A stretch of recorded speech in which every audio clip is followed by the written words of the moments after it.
Welcome to the Texas Consilium Show. I'm Michael Yorba, Chairman of Advanced Community Fund, and I'm joined with Jeremy Fudge. He is the Managing Partner of BAL. Jeremy, welcome to the show.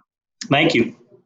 All right, first I want to congratulate you on your nomination for the Texas Consilium Business Excellence Award. And thanks for taking the time to do the interview with us.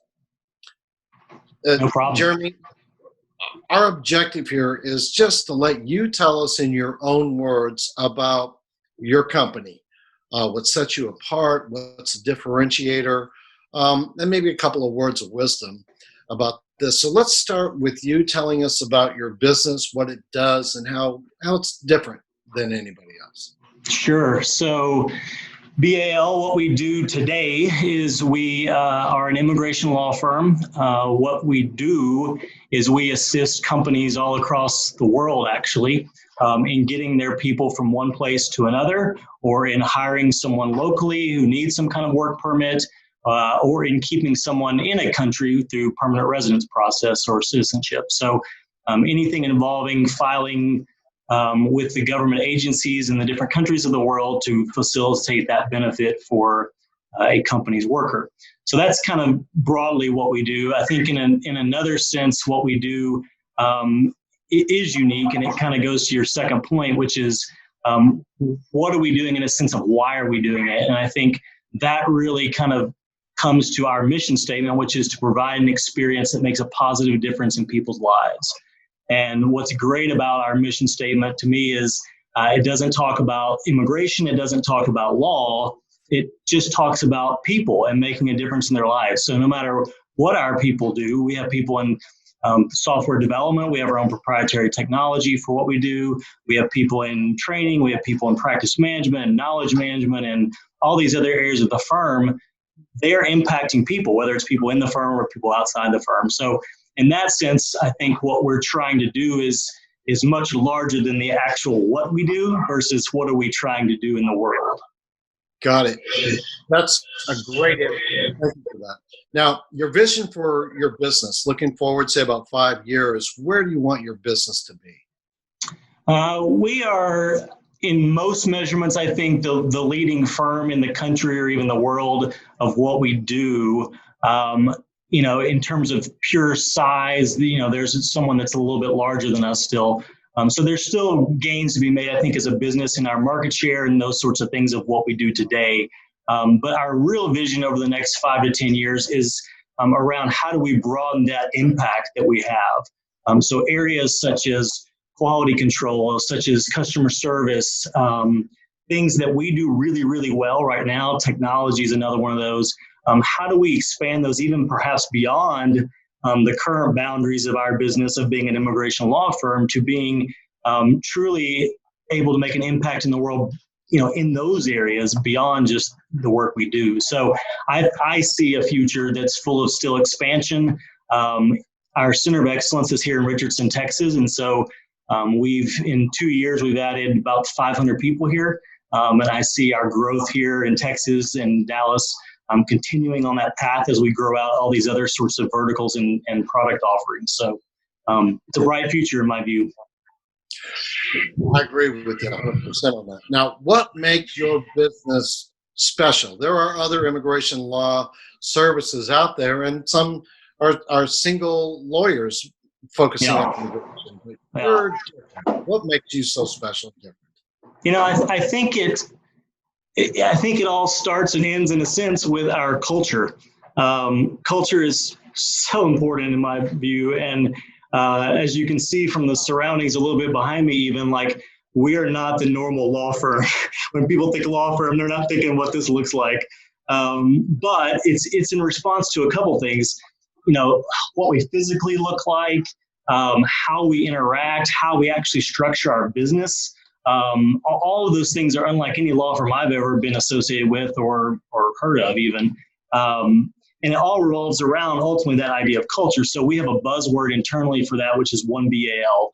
And the idea simply is we're truly all in this together. And that sort of runs countercultural to our world and to certainly law firms generally, where it's much more about me and my, and you want to protect your thing and make your win. And so for us, it's it starts with how our ownership is structured, which is a single profit center. That's very unique. So a partner in Boston, everyone's in the same pot of money in essence, and we're all sharing and basically sharing alike in that. So a partner in Boston who calls me in Dallas and says, hey, I've got this need for a client up here. Normally in a law firm model, it's sort of like he would not do that. He would be doing his own thing and trying to protect his own thing up there for his own bottom line. But because of our model, he's incentivized, in fact, to call me and say, hey, can you help? Do you have an idea? Do you have a resource? Do you have a tool? Whatever it might be, because what's good for that client is good for all of us. I'm going to benefit just as much. So that's a unique economic business model of the firm that underpins everything. And so how typically in every facet of life, how money is handled is how things are going to translate, down below. So we do that economically. That drives our culture of really togetherness, collaboration, teamwork, one BAL. And that ultimately then translates into a better client service model, I think, for our clients, because they're going to get the best of BAL no matter who they're working with always. So I think that idea pushes us to be, how we are, which is very flat, hierarchical, very relaxed. Our average age is 28. So part of this is, kind of getting that vibe of, the youthful energy of surrounding like this. We're casual. I'm in this kind of thing every day in jeans. So it is a reflection, all those physical things are a reflection of that internal culture that I think really does make us special and unique. Yeah, and much more approachable, I can tell. Now, the next question I have for you is the Texas Consilium is based on business excellence, and the criteria encompasses areas such as customer satisfaction, operational excellence, employee satisfaction, and business performance, and more. So describe how your company exemplifies excellence. I love talking about excellence because I think it is the key secret sauce of any great company, and it's something that's usually fairly easily to think about and plan out even, but it's hard and so few do it because it just takes work, plain and simple. For us, we're driven daily by our phrase, our mantra, if you will, of pursue the exceptional. And it's what it means is good's not good enough. It means you don't get complacent. It means you don't get stagnant. It means you keep pushing and asking questions and challenging and finding ways to do things better. And I think that has been the single most, with our culture, the single most reason that we've been as successful as we've been in the last few years. We've had, for the last seven or 8 years, we've had 15 to 20% or more year-over-year growth. I mean, it's just been through the roof. And I think that's why, because when we have now 1,200 people, when you have 1,200 people who are all coming to work with that mindset of, this is not just a job. I'm not coming in just to punch a clock, get a task done, and get out the door and get my paycheck. I'm coming in to get better, to grow, to become a better person, to become a better professional. That changes the game, I think. And we're seeing that. And so I think that when we all come to meetings, when we come to new ideas, that innovative spirit's constantly pushing through of like, how do we do this better? How do we do this faster? How do we do this smarter? How do we do this more efficiently? How do we do this with better service? How do we do this with better quality? Any of those things are constantly fair game for discussion and pushback and challenge. And in fact, encouraging in a sense, all of our people, everybody literally, to think through that lens of pursue the exceptional.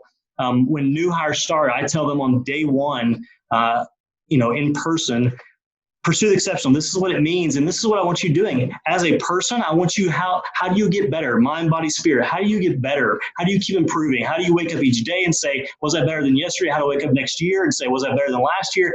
That idea, take that challenge on, and then go to, how do I get better as a professional? How do I pursue the exceptional in my team? Everything here is in a team structure, so everyone's in a team of some sort.